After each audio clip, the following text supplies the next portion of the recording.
everyone, welcome to my YouTube channel. My name is MellyActive, also known as MellyActive, and I'm so delighted to have you here with me on my YouTube channel.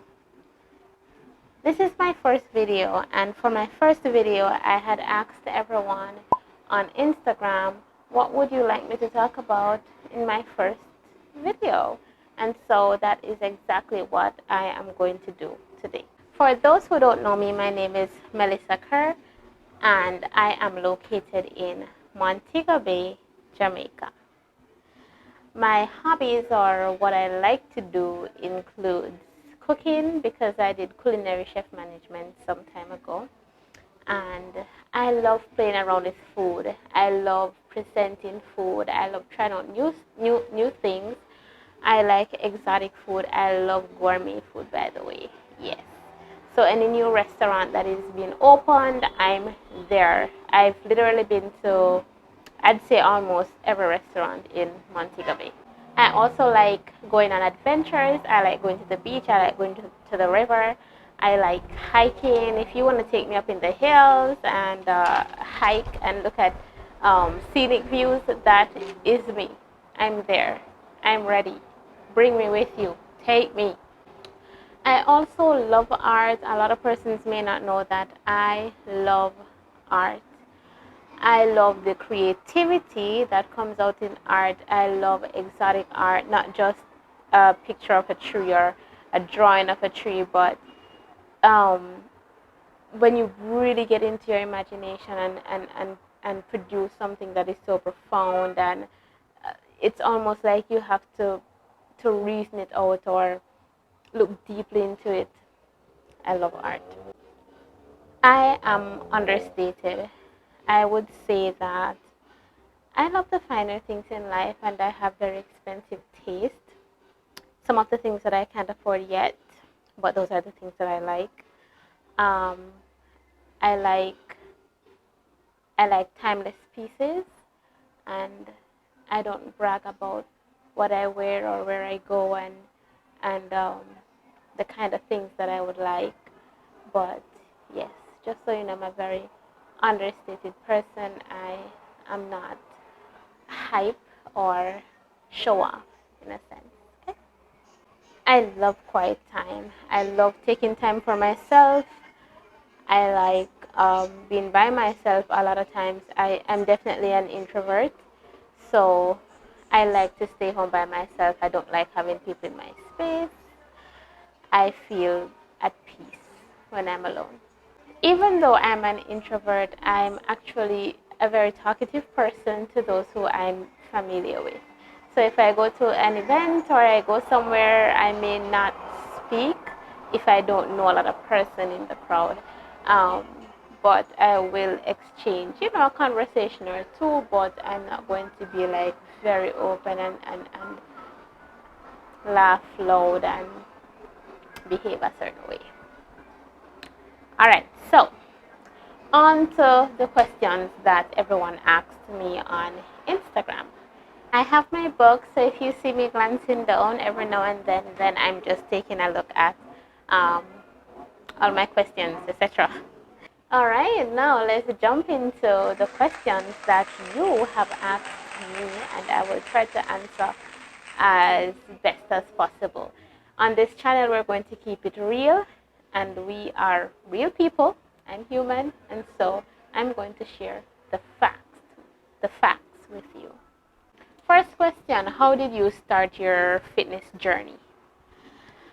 I was overweight.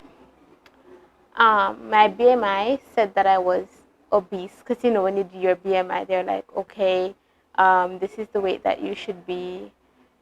This weight is okay. This is moderate. This is obese, whatever. Anyway, it said that I was obese, but I was not. I was overweight, and I wasn't comfortable with myself. Let me say that. I was not comfortable with myself. My tummy was going out. I store fat in my lower tummy. A lot of persons store fat in their side or in their back or on their lower body. I store fat on my tummy, the worst part that you could ever store fat. And most of my fat I store it in the lower part of my tummy, which we call the pooch. Yes, that's where I store my fat. Anyway, so when I was getting really overweight, and I was overweight, a lot of fat was in my tummy, and so my tummy was protruding. It was going forward. If you look at me from behind, you know, I have that nice figure going on, but when I turn around, I look like I'm 3 months pregnant. For those who can relate to me. So that is one of the main reasons why I started fitness. I've always been enthused about fitness. When I was maybe 17 years old or 18, I placed foot in a gym.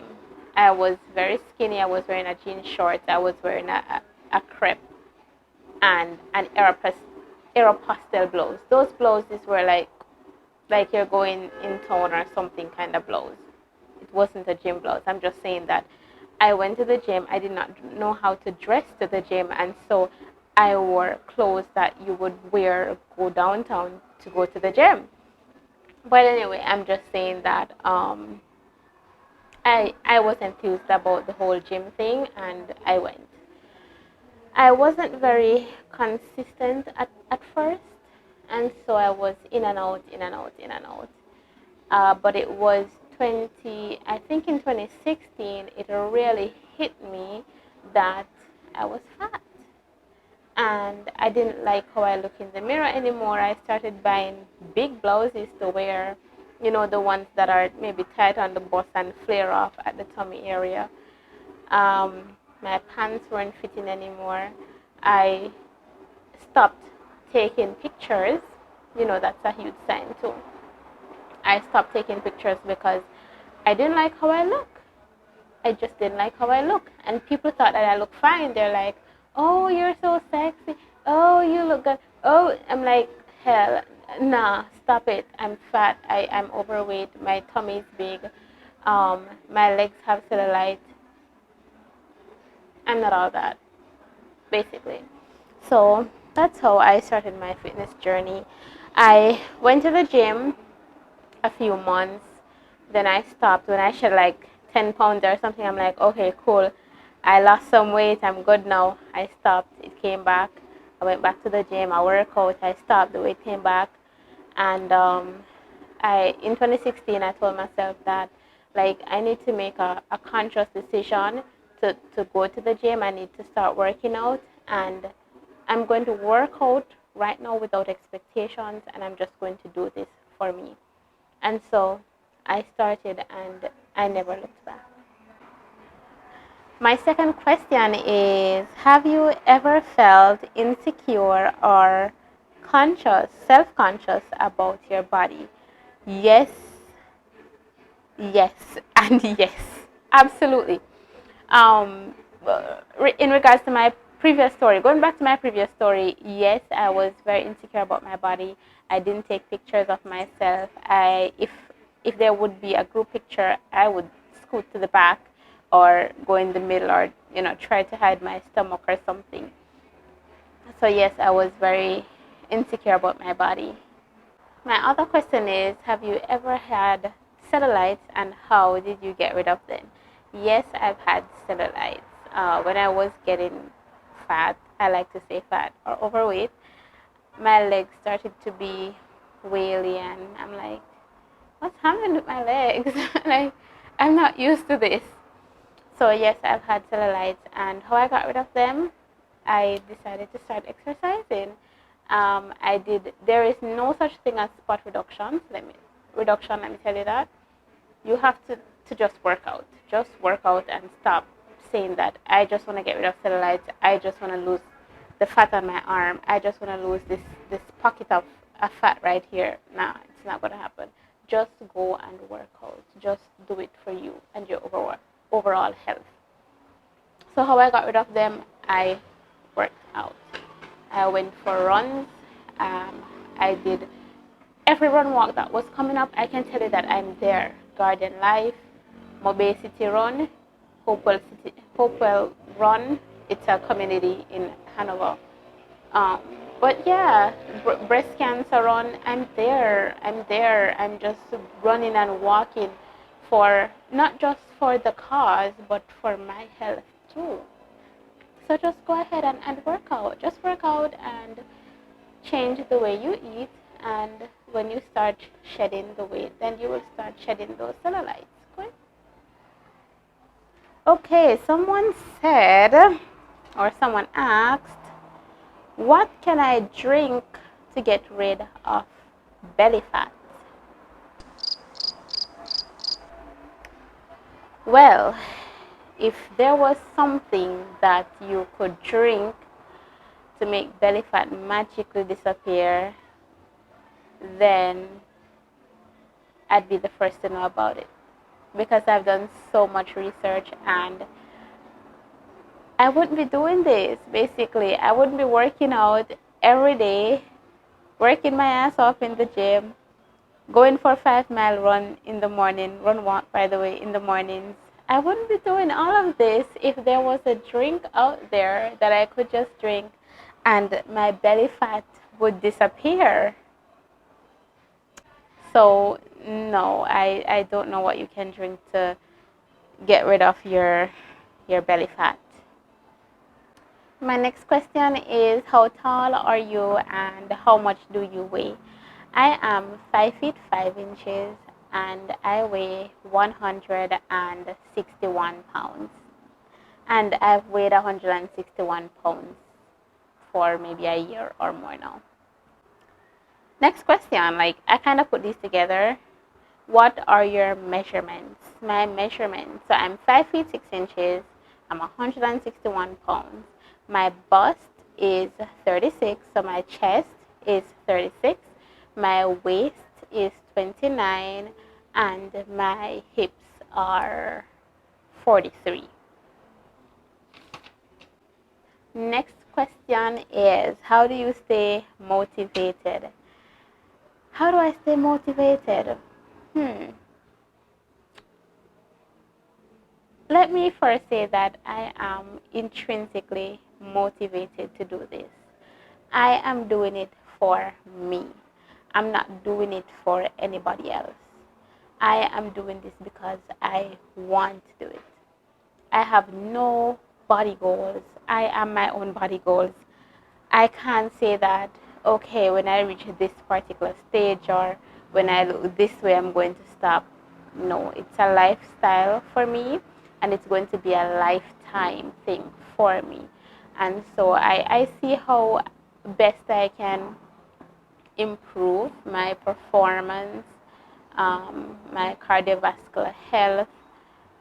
You also know that I do weight training, so how best I can improve my body. A lot of persons will say that, oh, you look good already, you don't need to do anything else. When are you going to stop? There is no stopping. There is no stopping. There is no end goal, really. There are times where I feel like I don't want to do this. I'm tired. I feel overworked or overreached. And what I do is to take a few days off. I remain gentle with myself. I be gentle with myself and I take a day or two off and say, all right, I'm not working out today. I'm tired. I need to rest. And rest is optimal, by the way. Rest is very, very good for you. Don't feel like you need to be working out 6 days per week in order to see results. You see results when you rest, I can tell you that. So I be gentle with myself. When I listen to my body, whenever I feel like I really can't do this, then I take a break. I take 2 days off and then I get back to it better and stronger than before. I also make it fun. I find routines that I enjoy. I create a plan for myself and I say, all right, for the next 12 weeks, this is what I'm going to do, or for a month, this is what I'm going to do. And I set these little goals and I try to reach them. When I do reach my goals or accomplishments, I pat myself on the back.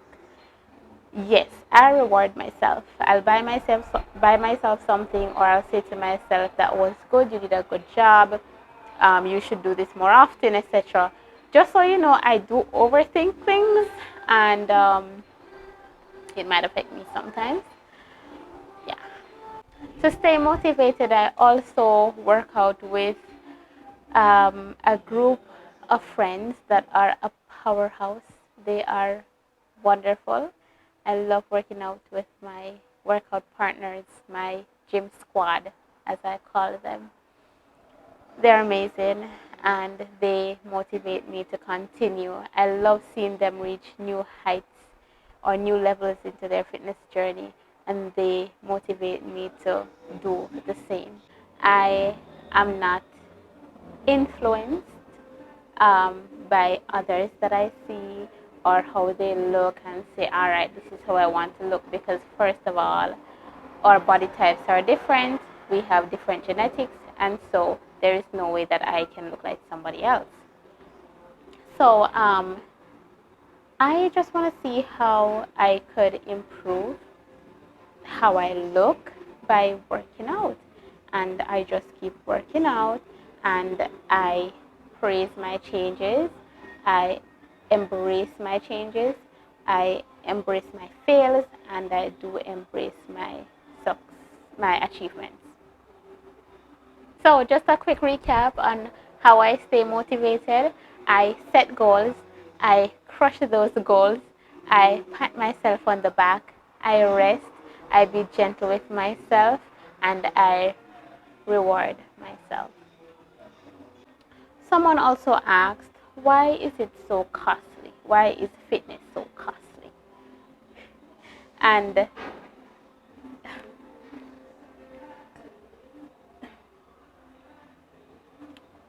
why is a Louis Vuitton shoes so costly? Why is a Gucci belt so costly? Why is Tory Burch sandals or Tory Burch bag so costly? It's because of the value that they give you. It's the perceived value. And it's the same with fitness. There is perceived value. You get value from it, and that is what you are paying for. Imagine you're paying for something that is going to improve your health, add an extra year on or an extra 10 years to your life. You are paying for something that is going to make you look good, feel confident, boost your confidence. You're paying for something that is going to make you feel better about yourself. You're paying for something that is going to make you sleep better. You're paying for something that is going to make you feel less pain or feel no pain at all. So it is a very valuable thing. It is an investment in yourself. A lot of times we are okay with buying expensive clothes, expensive cars, expensive shoes, expensive handbags, expensive hair or weave. We have no problem doing our nails. We have no problem going on $100 date or $200 date, but we have a problem paying our gym membership or a trainer fee. We need to get our priorities in order.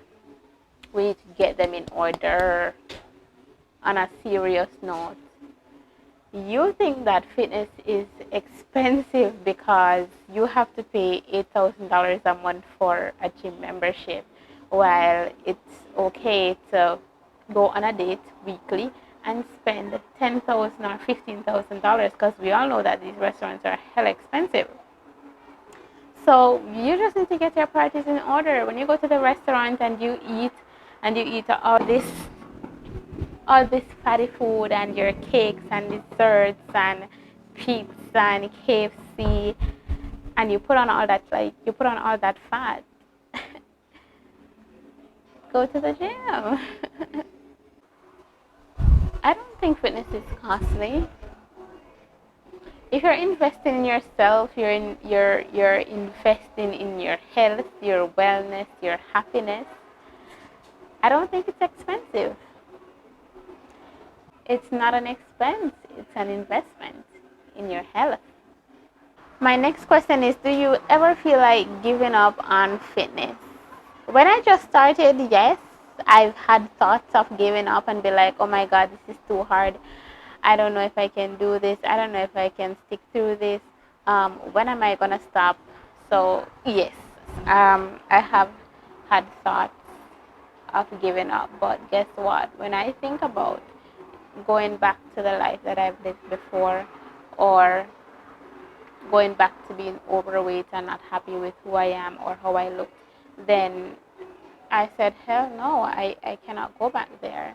I've come too far to even look back at where I'm coming from. I can remember, but I'm not going back there for sure.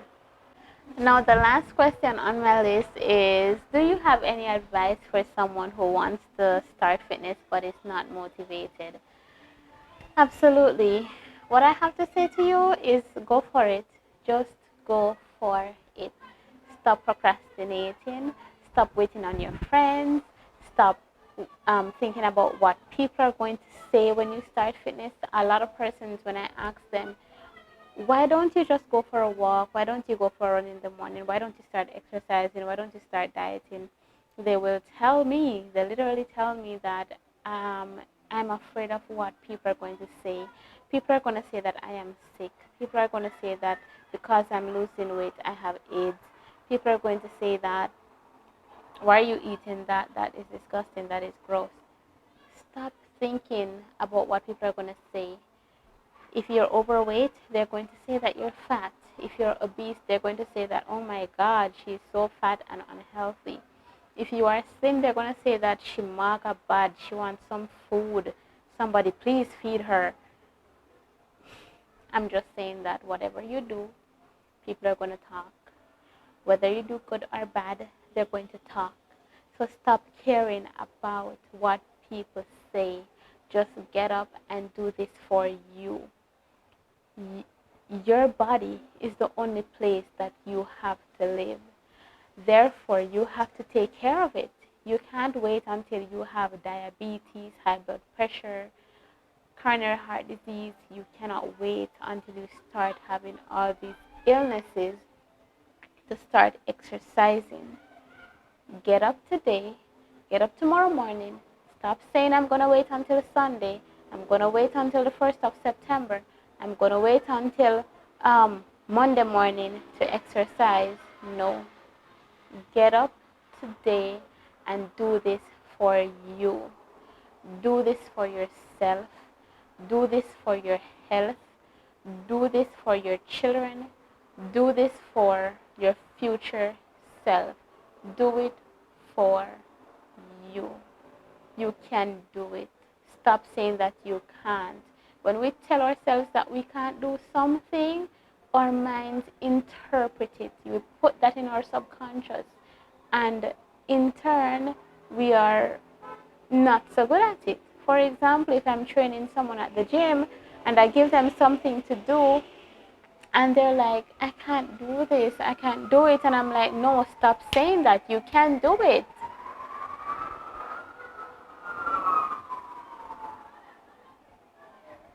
And then when I put them to the test and I'm like, okay, go ahead, do it. And I'm saying to them, tell yourself that you can. Put it in your brain. Tell yourself. Repeat it to yourself. And they do it. I'm just simply saying that a lot of times we doubt ourselves, but we believe in someone else. Start believing in you. Believe in you because you can do this. You have the ability to. You are stronger than you think. Our bodies can withstand almost anything. The mind is a very powerful thing. Please put your mindset in the right places and you can do anything you want in life. It was an absolute pleasure having you here today, and I look forward to sharing more with you. Someone did ask if there are any mistakes that I made when I started my fitness journey, and I will be answering that in my next video. So ensure you subscribe, you like, and you share, and I'll see you in the next video.